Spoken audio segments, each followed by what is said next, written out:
বাংলাদেশের বিভিন্ন মেডিকেল হাসপাতালে তারা আহত অবস্থায় আছে। আমি সেই সকল আহত ভাইদের প্রতি আমার আন্তরের অন্তঃস্থল থেকে সালাম এবং দোয়া প্রেরণ করছি। সেই সাথে আপনারা যারা নতুন এই স্বাধীনতা ভোগ করছেন, নতুন এই স্বাধীনতার পেছনে আপনাদেরও অবদান কম নয়।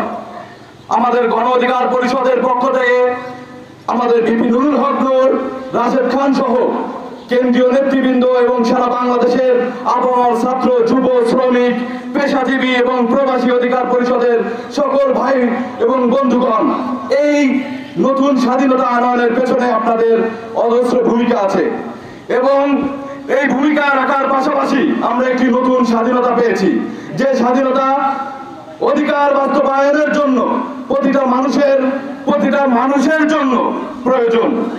এই অধিকার বাস্তবায়নের জন্য আমরা সারাদিন অক্লান্ত পরিশ্রম করে যাচ্ছি।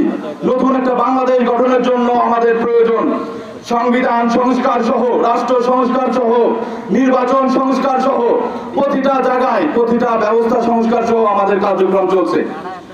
আপনারা দেখছেন ডক্টর ইউনূস সহ যে উপদেষ্টা পরিষদ আছে, সেখানে যুবদের একটা প্রতিনিধিত্ব আছে, সেখানে সুশীল সমাজের একটা প্রতিনিধিত্ব আছে, সেখানে জ্ঞানী গুণীদের একটা প্রতিনিধিত্ব আছে। আপনাদের প্রতিটা কথাই তাদের মাধ্যমে ফুটে উঠছে।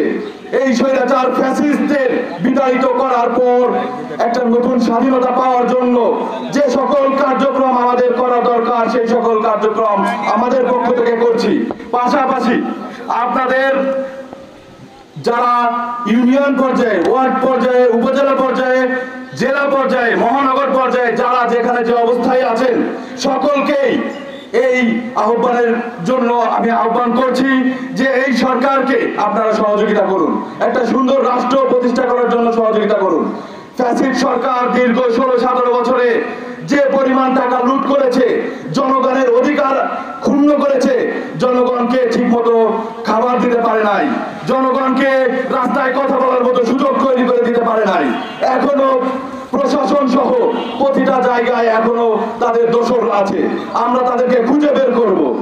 আপনারা দেখেছেন বিগত 1 মাসে ক্ষমতা হস্তান্তর পর বা ক্ষমতা পালানোর পরে আমরা যে অন্তর্বর্তীকালীন সরকার দেখেছেন 1 মাসে, বিগত 1 মাসেই যে আমূল পরিবর্তন হয়েছে দেশে, এই 15 বছরে আপনারা তা দেখতে পান নাই।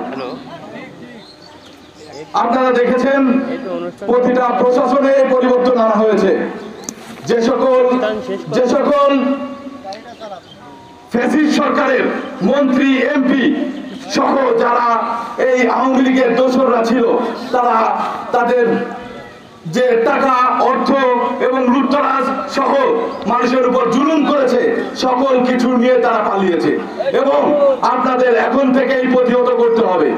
আমরা ভবিষ্যতেও আর কোনো ফ্যাসিস্ট স্বৈরাচারকে দেখতে চাই না এবং এই ফ্যাসিস্ট স্বৈরাচার যেন আর কখনো আমাদের এই সাধারণ মানুষের উপর জুলুম না করতে পারে। আপনারা এখন থেকেই প্রস্তুতি নেবেন। পাশাপাশি আমাদের প্রতিটা ইউনিয়ন পর্যায়ে, জেলা পর্যায়ে, উপজেলা পর্যায়ে আমরা এমপি প্রার্থী সহ, উপজেলা প্রার্থী সহ এবং ইউনিয়ন চেয়ারম্যান সহ, ওয়ার্ডের মেম্বার সহ, পৌরসভার মেয়র, সিটি কর্পোরেশনের মেয়র সহ আমরা অতি শীঘ্রই ঘোষণা করব। যখন এই সরকার একটা সুষ্ঠু ধারার নির্বাচন দিবে, আমাদের পক্ষ থেকে 300 আসনেই আমরা প্রার্থী দেব। যদি এর আগেই জোটগতভাবে জাতীয় সরকার গঠন করে, সেখানেও আমরা প্রতিনিধিত্ব করব। সুতরাং আপনাদের সকলকে আমাদের পাশে থেকে, আমাদের সাথে থেকে আপনাদের এই সমাজ বিনির্মাণ করার জন্য সকলকে একত্রিত হতে হবে। সকলকে একত্রিত হয়ে সমাজের যত অন্যায় অনিয়ম আছে তার বিরুদ্ধে রুখে দাঁড়াতে হবে।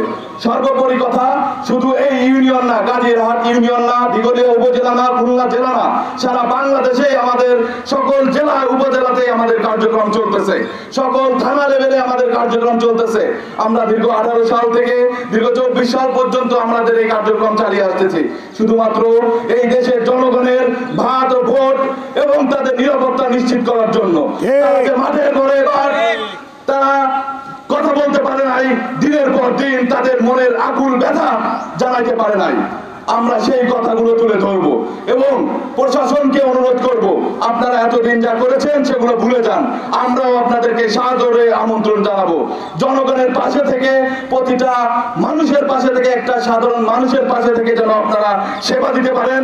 যে জনগণের টাকা নিয়ে আপনারা এই সরকারকে যেখানেই আপনারা দায়িত্ব পালন করছেন সেখানেই ওই জনগণ, সে লুঙ্গি পরা হোক আর প্যান্ট পরা হোক, সকলের পাশে আপনাদের খেদমত করতে হবে। প্রতিটা প্রশাসনের, এসপি হোক, ডিসি হোক, ওসি হোক, কনস্টেবল হোক বা এসআই হোক, সকলের দায়িত্ব যথাযথভাবে আপনারা বুঝে নেবেন এবং আপনারা এটার বিরুদ্ধে কথা বলবেন। আপনারা যদি আপনাদের কথা না শুনে আপনারা আমাদেরকে জানাবেন, আমরা এইসবের বিরুদ্ধে প্রতিবাদ করব এবং তাদের দায়িত্ব কি সেগুলো আমরা বুঝিয়ে দিব। পুলিশ প্রবিধান অনুসারে যে আইন আছে, পুলিশ রেগুলেশন বুক যে আইন আছে, সকল আইন সার্ভিস রুল অনুসারে তারা যেন পালন করতে পারে, সেইভাবে আমরা তাদের প্রতি আহ্বান জানাবো। এর ব্যতিক্রম হলে, এর ব্যতিক্রম যদি আপনারা কোথাও পান, এখন ডিজিটাল যুগ, যে ডিজিটাল যুগ, এখন আপনি এখানে ভিডিও করলে পৃথিবীর শেষ প্রান্তেও পৌঁছায়, আপনারা সেগুলা ব্যবহার করবেন। সেগুলো ব্যবহারের মাধ্যমে সকল অন্যায়, অনিয়ম, দুর্নীতি এগুলো তুলে ধরবেন এবং আমাদেরকে জানাবেন। তো পরিশেষে আজকের এই সমাবেশের যে আয়োজন করেছেন রিয়াজুল হক রিজু ভাই, আপনাদের সন্তান এবং যুব অধিকার পরিষদের এই ইউনিয়নের যারা দায়িত্বশীল আছেন, আমি তাদের প্রতি উদাত্ত আহ্বান জানাবো, খুলনা জেলা যুব অধিকার পরিষদ সহ আপনারা সুন্দর করে ইউনিয়ন পর্যায়ে, উপজেলা পর্যায়ে, জেলা পর্যায়ে আপনারা কার্যক্রম চালাবেন। গণ অধিকার পরিষদের এই কার্যক্রম এবং আমাদের যে নিবন্ধন গত 2 তারিখে নিবন্ধন হয়েছে ট্রাক মার্কা, এই ট্রাক মার্কা নিয়ে আমাদের সামনের দিকে এগোবো। একটা দলের একটা পরিচিতির দরকার হয়, যে পরিচিতিটা আসলে আমরা বিগত স্বৈরাচার ফ্যাসিস্ট সরকারের সময় আমরা যথাযথ আইন, যথাযথ